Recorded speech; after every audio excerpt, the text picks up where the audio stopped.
Hi everyone, I hope you're having a good week of practice so far. This is today's practice idea for you for my September practice challenge. Often, I think students at the beginning of learning something new, they play the piece through a lot to quote unquote get a feel for it, but this just ingrains bad habits. And so I wanted to offer an idea for how you can use recordings to help yourself through the initial stages of getting to know a piece of music. I know that a lot of teachers discourage students from listening to the recordings because they want the students to come up with their own ideas and their own interpretations.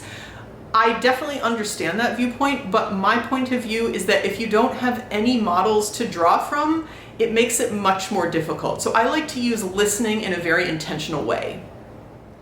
So for this idea, I'd like you to pick 3 to 5 recordings of something you're working on, and I want you to listen to them paying attention to one specific expressive device in each listen. So me as a violist, I'm going to do this with the second movement of Walton. I recently said that I'm relearning this right now, and I'm specifically going to listen for articulation. So I'm going to pick 3 to 5 recordings, and I'm going to mark in how each violist uses their articulation to show direction, phrasing, emotion, all of those things. I like to use different colored ink. Well, it's on my iPad, it's not ink, but I mark in different colors for each artist that I listen to so that I can differentiate them. And then once it's finished, I have a really comprehensive idea of how those artists use articulation, and then I have better ideas for myself of what I might want to do based on what I heard.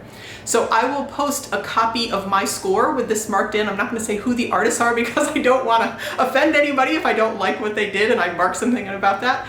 But try out this idea as a way to get to know the piece, especially early on, and to help you start making some interpretive decisions for yourself. Here is my part for the opening of the second movement of the Walton. Like I said, I'm listening for articulation because that's a really important component of this opening, but you could listen for any expressive parameter.